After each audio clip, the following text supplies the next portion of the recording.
पंजाब में इस वक्त स्मॉग का इशू है और मरीम नवाज पे तनकीद हुई कि वो मुल्क में नहीं थी जिस वक्त। देखिए तनकीद होती रहती है। स्मॉग का इशू ये हुकूमत कुछ नहीं कर सकती उसका, ये लॉन्ग टर्म जी कुछ नहीं कर सकती। लॉन्ग टर्म भी तो आज जी लॉन्ग टर्म वो आज से आप सोचना शुरू करेंगे, कंसल्ट करेंगे, उसका हल निकालेंगे और इम्प्लीमेंटेशन शुरू करेंगे, फिर होगा।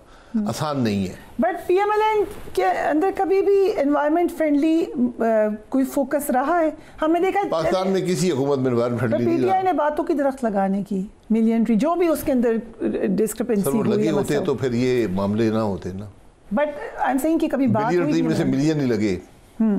बिलियन में 3 जीरो का फर्क होता है, इतना बड़ी लंबी छोटी बात तो है नहीं। यू आर सेइंग कि किसी ने कभी फोकस ही नहीं किया एनवायरनमेंट के ऊपर। बातें करते हैं, कोई फोकस नहीं है। ये बड़ा मुश्किल इश्यूज होते हैं, इसमें आपको मुश्किल फैसले करने पड़ते हैं, इसमें आपको इन्वेस्टमेंट करनी पड़ती है। हम तो बातों से ऑप्टिक्स से गुजारा करने की कोशिश करते हैं, राइट, कि तो हवा इधर से चलेगी तो मौसम ठीक हो जाएगा, हवा वहाँ से चलेगी तो आलूदगी आ जाएगी। ठीक, you have aviation background, you understand aviation industry. PIA की प्राइवेटाइजेशन में कहाँ गलती हुई है? Wasn't this the first attempt जहाँ लगा कि अब हो जाएगी प्राइवेटाइज और बिल्कुल आपको लगा एफर्ट ही नहीं थी? स्ट्रक्चर नहीं, एफर्ट थी, स्ट्रक्चर ठीक नहीं था। किसका? जो ट्रांजैक्शन का। क्योंकि आपने ये फैसला नहीं किया कि हमने पीआईए बेचना है या नहीं बेचना।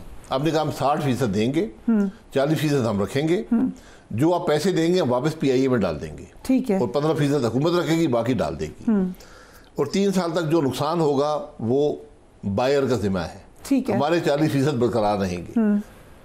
और फिर तकरीबन $700 मिलियन जो है उसकी कैश लाइबिलिटी आपने बायर के जिम्मे डाल दी, और फिर उसे तवक्को की कि 300 मिलियन वो कैश देगा।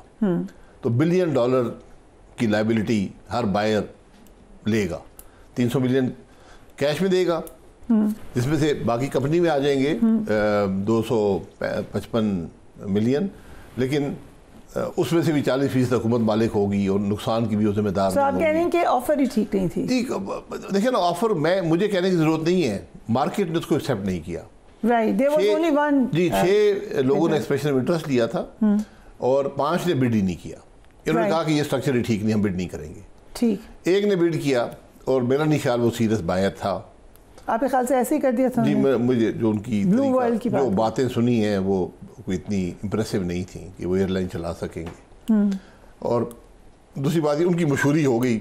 अब आप भी ब्लू वर्ल्ड को जानती हैं, मैं भी जानता हूँ, वरना वो यहाँ बिड ना करते तो कोई उनको बहुत सी सोसाइटीज बन रही है ना, राइट, तो ब्लू वर्ल्ड का नाम तो आ गया, Okay. तो उसकी मीडिया कवरेज भी मिल गई, नाम भी उनका तो काम हल हो गया। okay. और लेकिन मेरा ख्याल था कि हुकूमत वो 10 बिलियन की ले लेती, ऑफर तो बहुत अच्छा था। ये आपका ख्याल है? जी जी बिल्कुल। ओके, यू स्टिल सेइंग इस स्ट्रक्चर में 10 बिलियन जो स्ट्रक्चर था, 10 बिलियन बहुत ज्यादा ऑफर है। सो एक्चुअली क्या ऑफर आप होनी चाहिए फिर पीआईए की इसमें, इस स्ट्रक्चर के साथ? जी मनफी। You saying what Mufti Ismail said years ago? Ji $500 million मनफी कम से कम। तो जो मियाँ साहब ने फिर स्टेटमेंट दी कि मैं और मरियम ने डिस्कस किया कि हम ले लेते हैं, हम एयर पंजाब चलाते हैं। जी बिल्कुल ले लें, बिल्कुल अच्छी बात। You think एयर पंजाब सारे सूबे मिला के ले लें, वफाकी हुकूमत की जान छूटे। ओके राइट, बट सूबे आपको क्योंकि उनका अलग सिस्टम है, आपको लगता है वो अफोर्ड कर सकते हैं इतना खसारा? देखिए अफोर्ड सूबे तो इससे बहुत ज़्यादा पैसे ज़ाया करते हैं, लेकिन बात यह है कि आप प्राइवेटाइज क्यों कर रहे हैं कि हुकूमत कारोबार नहीं कर सकती, तो वफाक नहीं कर सकता तो सूबा कैसे करेगा? ये बुनियादी तौर पर बात ही दुरुस्त नहीं है। ओके, अब IMF का वफ़द पाकिस्तान की मईशत के हवाले से बहुत इम्प्रेस होकर गया, ये हमें फाइनेंस मिनिस्टर ने कहा है। उन्होंने कहा वो हैरान हुए कि महंगाई में कमी आई, शरह सूद कम हुआ, पाकिस्तान के रोज़ बरोज़ 2.5 माह की इम्पोर्ट के काबिल के रिजर्व 2.5 माह की इम्पोर्ट के काबिल हो चुके हैं। He is very optimistic. आप भी हैं?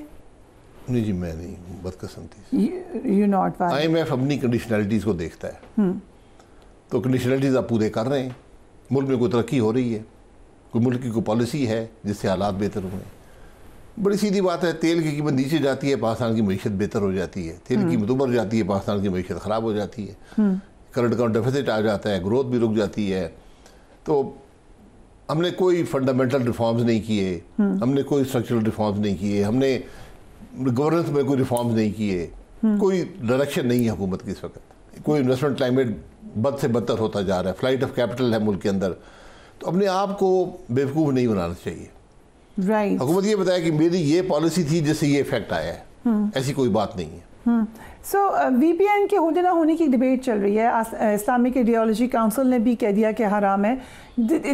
इससे बियॉन्ड अगर आप VPN भी इस्तेमाल नहीं करेंगे, इंटरनेट ही यूज़ नहीं करेंगे, तो बिजनेस वाइज, इकॉनमी वाइज किधर है फिर पाकिस्तान? वो एक पुरानी मिसाल है कि गोश्त हराम है शोरबा हलाल है तो अगर VPN हराम है तो फिर इंटरनेट भी हराम है। Okay, right, so you don't agree with this obviously, लेकिन हुकूमत ने तो हराम करार दे, बंद कर दे, इंटरनेट पाकिस्तान को बंद कर दे, फिर खत्म करें। But can we survive in today's world without internet? नहीं कर सकते ना। देखिए इंटरनेट इस वक्त हवा की तरह है, इसके बगैर आपका निज़ाम ही नहीं चलेगा। देखिए उसमें यकीनन खराबियां हैं, लेकिन वो पर्सनल चॉइस है। अगर आपने कोई इंटरनेट पे गलत काम करना है, कोई फ्रॉड करना है, कोई और चीज़ करनी है, आप कर सकते हैं। जिंदगी में अब आप एक बंदूक जो है वो कत्ल के लिए भी इस्तेमाल होती है, दिफा के लिए भी इस्तेमाल होती है। इस मकसद आप करते हैं क्या उसके साथ, तो वो आपका अमल हराम या हलाल हो सकता है।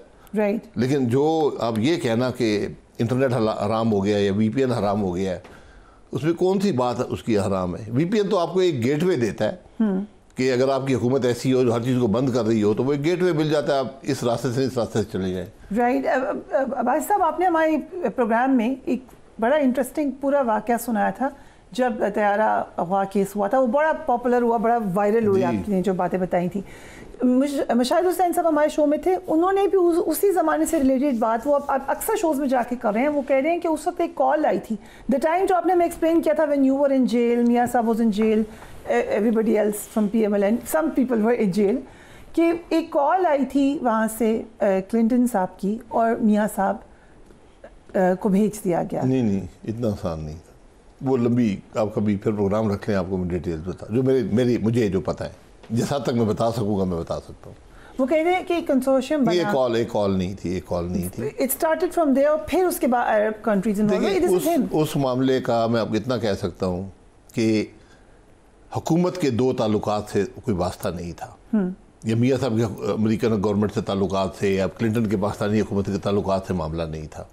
ये एक पर्सनल रिलेशनशिप थी जिसकी बुनियाद पर क्लिंटन साहब ने ये कोशिश की थी। सो मियाँ साहब की बिल क्लिंटन से पर्सनल एक वो यही कहा उन्होंने कि एक और वो कोई उसका हुकूमत से या उनके ओहदों से वास्ता नहीं था। Okay, that's very good. So they were friends नहीं, एक उसमें एक इवेंट था, बिल्ड हो गई जी, रेपो बस कोई ऐसे रेपो बिल्ड हो गई। किस वजह से कभी शेयर किया? वो कभी आपसे फिर पूछेगी, कोई बता दे। नहीं मैं स्पेकुलेट नहीं करना चाहता।